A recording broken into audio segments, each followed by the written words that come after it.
sixth grade. Making another video on the Greek philosophers.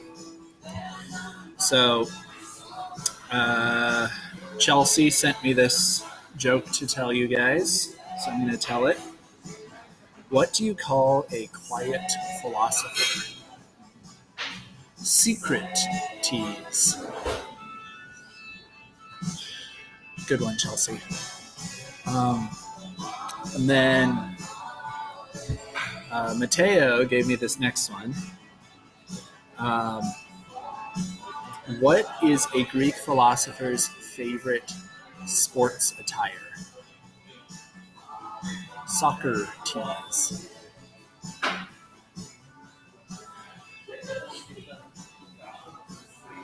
What do you tell a philosopher who tells really bad jokes?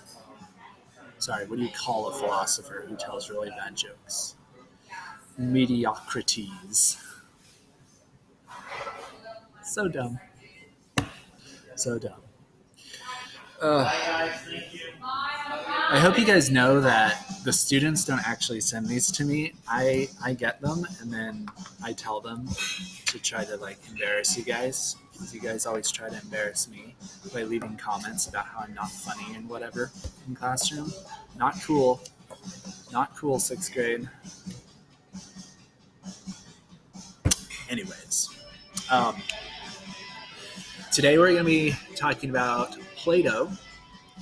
No, not the kind of Play-Doh that you can use to mold stuff. The Greek philosopher Plato. I'm on a roll today.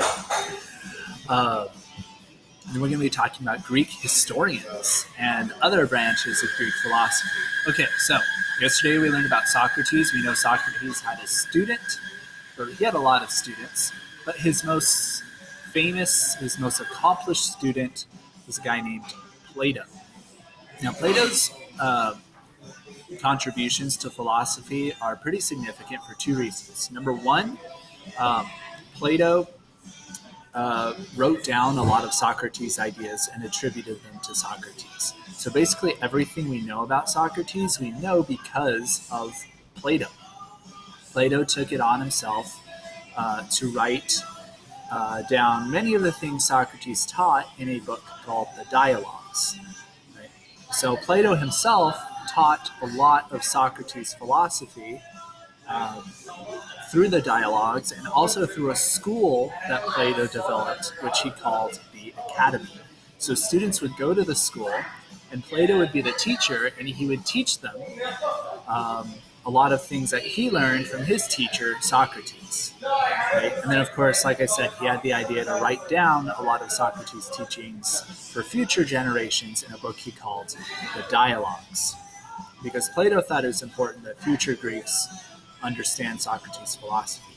All right, so that's the main thing Plato does. That's his contribution to Greek philosophy. But he does another really great thing for the field of philosophy, and that he comes up with a lot of his own unique ideas. So Plato actually disagrees with what a lot of Socrates says.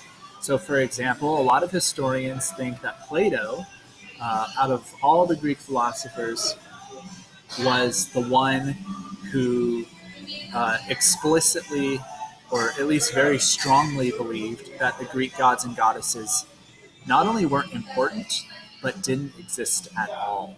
Some people believe Plato was actually a monotheist, right? But because of what he saw, what happened to Socrates, he didn't explicitly reveal that in the way that Socrates did.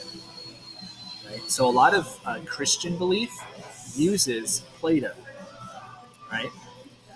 When St. Paul goes to Rome, for example, and he goes to other places that used to be part of the Greek Empire, he relies on a lot of the teachings of Plato in order to spread Christianity. Not explicitly, but implicitly. All right, so let's pause there on Plato and let's pivot to a different branch of philosophy, which is called history. So remember, philosophy is the study of wisdom, and the Greeks take it a step further and turn it into the study of knowledge itself. One type of knowledge is historical knowledge. The Greeks believed that wisdom could be acquired by studying the events of the past. Right? So, an important branch of Greek philosophy is going to be history.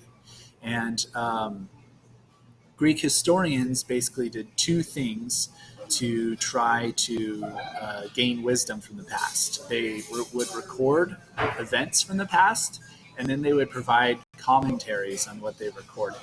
So they would watch a battle, for example, and they would record what happened in the battle, but then they would talk about whether or not they think that battle was productive, or why one side was victorious and the other side failed.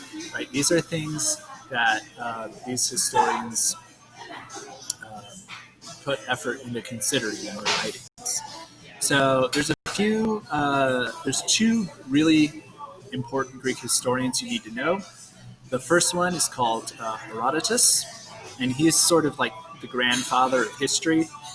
Um, he was one of the first historians to examine cause and effect in historical events. Um, that's really his contribution to history. He would record events, and then he would describe what caused the events and then what the effects of those events were. Because remember, he's a Greek philosopher, so he believes you can draw wisdom by studying past events. There's another Greek historian called Thucydides. I think that's how you pronounce it. I could be wrong. I'm going to go with Thucydides, though. So Thucydides is famous because he is the historian who recorded the events of a very important war in Greece's history called the Peloponnesian War. So he would travel to the battle sites, the Peloponnesian War, and he would sit on hilltops and watch the battles. And then he would interview the people who lived in those areas and ask them about the battle. And then he would interview soldiers from those battles, and he would record those conversations as best he could. Right? So Thucydides' contribution to history was taking the ideas of Herodotus, examining cause and effect, but doing it in the way that a newspaper reporter would. Right? He wanted his writing to be fresh, sharp, accurate, but he also wanted it to last a long time and to be useful to future generations. He did not want Greeks to repeat the mistakes of the past. All right, there's other branches of Greek philosophy as well. These would be science and medicine primarily. Aristotle is considered the first natural philosopher. So when we learn about Aristotle, we'll go into science a little bit more, as well as medicine. So science and medicine in the ancient world developed tremendously because of Greek philosophy. So why is that? Well, like I said in the previous lesson, Greeks believed that the gods controlled all the events of the world. But unlike a lot of other ancient civilizations that used the gods to kind of explain things that they couldn't understand themselves, the Greeks thought it was important to try to explain events that they witnessed in a natural way whenever possible. So they thought, well, maybe the gods caused this earthquake, but what if there's a natural reason for the earthquake to happen? Right? And they tried to explore the possibility that a lot of things they couldn't explain might not be caused by the gods at all. It might be caused from some unseen force that they're not aware of. Right? So they searched for natural explanations to things.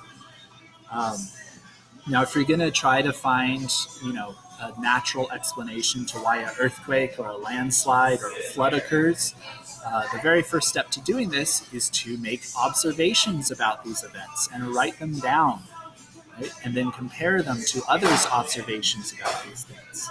Next, you would form a hypothesis to try to explain what you have just observed. Then you would test the hypothesis in the best way that you could, right?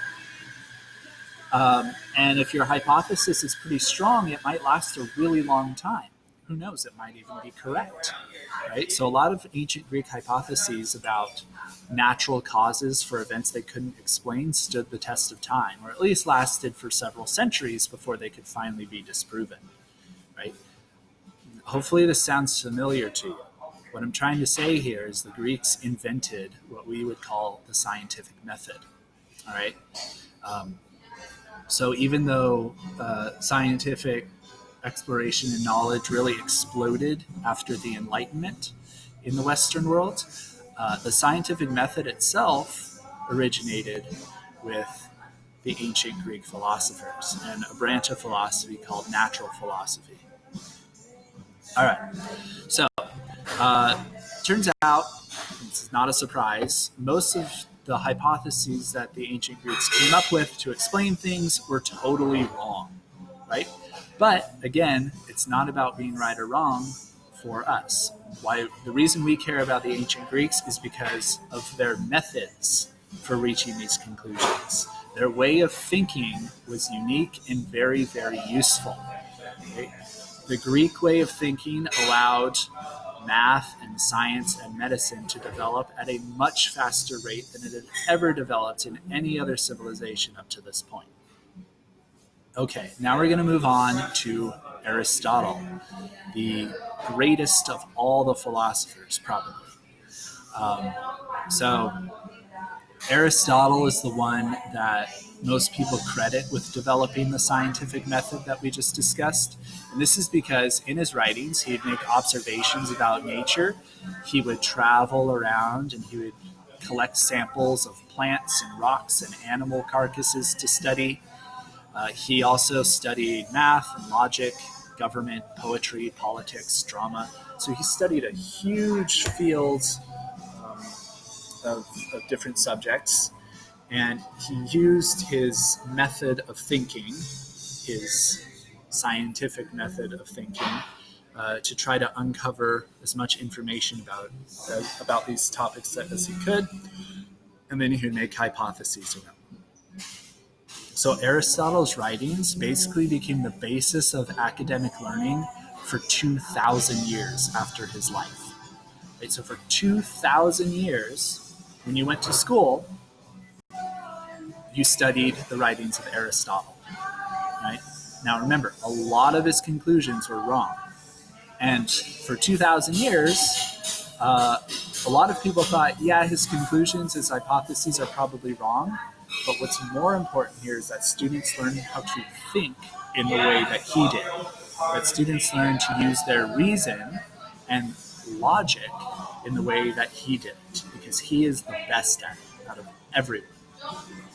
All right. So yes, he becomes the basis of all academic learning for about 2,000 years, not just in the Western world, but also in the Middle East and parts of Asia and parts of Africa. His ideas are considered the best. He's probably the most influential thinker in human history.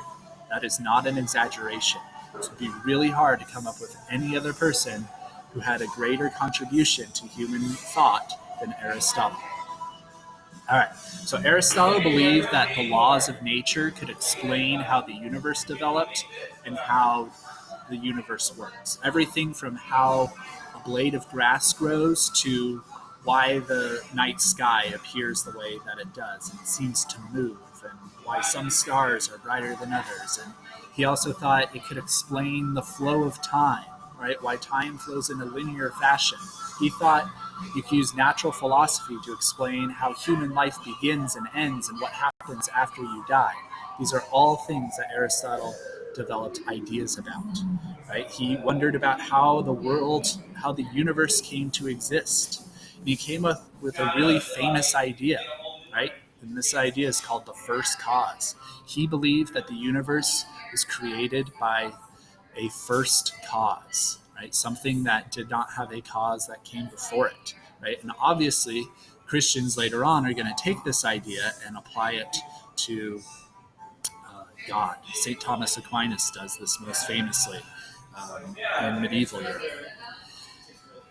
Another thing that is kind of cool about Aristotle is we actually know what he looked like. We don't know what Plato or Socrates or Herodotus or Thucydides or any of those guys looked like, but we have descriptions of Aristotle. We think he was a short, ugly, fat guy with a beard. That's how he's described. What's kind of funny about this is also how Thomas Aquinas is described, a short, fat, ugly guy with a beard. So I don't know, if you grew up to be a short, fat, ugly guy, maybe you could be a great philosopher. Who knows? Too bad I